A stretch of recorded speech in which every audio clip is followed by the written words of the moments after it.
Hello everyone, my name is Art Russell. Welcome to my channel.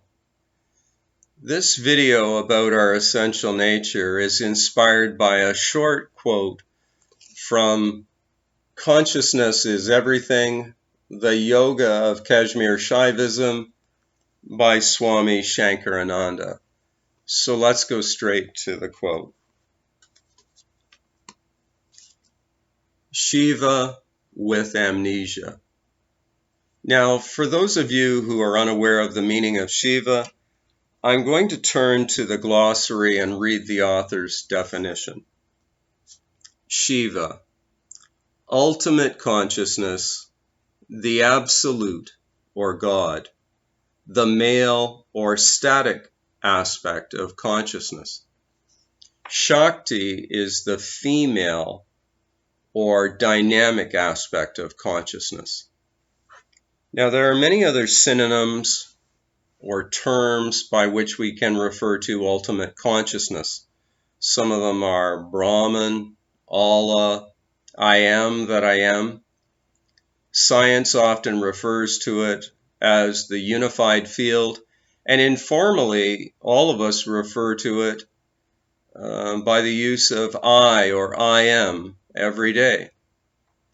Now, when it comes to understanding our essential nature, the problem is that there's confusion about the nature of the I. To understand the quote more fully, we need to examine two paradigms of reality. A paradigm is a mold or example. We're all very familiar with the first paradigm of reality because we've been conditioned to believe it. We've been conditioned to believe that we are the body-mind of flesh and bones living in a material world, one made of matter, despite the fact that science has yet to truly find matter. Matter ultimately resolves into energy, which we interpret as matter. The second paradigm of reality is the consciousness-only paradigm of reality. And this is where the quote has great meaning. Shiva with amnesia. For consciousness to apparently become other than what it is, it goes through a veil of forgetfulness and becomes the apparent objects, including the body minds that we, the majority of people, believe that they are.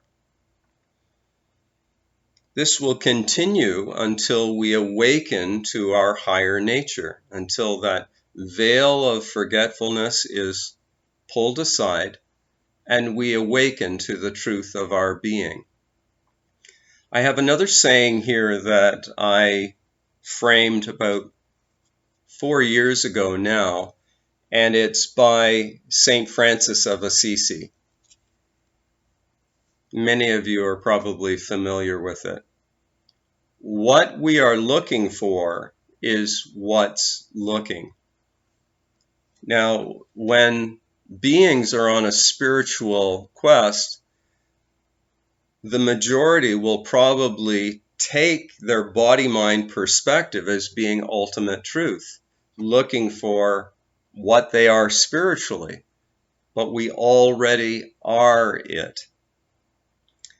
To give a demonstration of the difference between those paradigms of reality, I'm going to make use of an alarm on my watch, and we'll see if it demonstrates what I'm talking about. So let's say we set an alarm as we believe we're going to bed at night. And we set the alarm, and it's going to go off here in a couple of seconds. There it goes. Now, in the materialism paradigm of reality, we wholeheartedly believe that we get up in the morning and go about our busy day. We've got kids to look after, we've got work to go to, maybe a long commute, and we believe that we are the doer. That's the materialism paradigm of reality.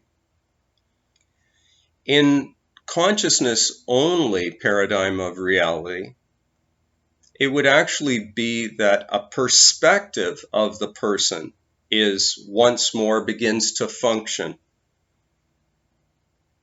This is witnessed, and we can know this now. And meditation is one of the great tools by which we can access that deeper dimension or higher dimension of true self. We can awaken. It's easy for us to see the body, but quite often there's very little sense of distance between the mind, or as though there's nothing behind that.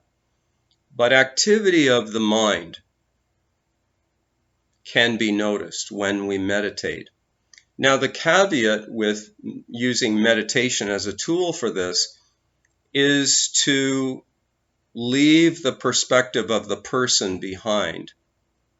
Joe Dispenza often describes this as becoming faceless, formless. Be that to which you cannot point. And when we become still, we can witness sensations, images, feelings, thoughts as they arise. We are that which really can't be known by names, but it can be known directly. So Shiva with amnesia means consciousness forgets, deeply, deeply forgets what it is, so it can apparently become other, and that's including each and every one of us. In the consciousness-only paradigm of reality, we are basically being lived according to karma or energy of the gunas, but we can awaken to a deeper, much deeper sense of self, and then we can remember or recognize, know again, that we are actually Shiva having an apparently human life. If you've enjoyed this video, I invite you to subscribe, share, and like. More information is available through my free articles at thinktwice.me and also through my book entitled This Taste of Flesh and Bones, which is available from Amazon. Thank you very much for watching. I love all of you. We'll talk again soon.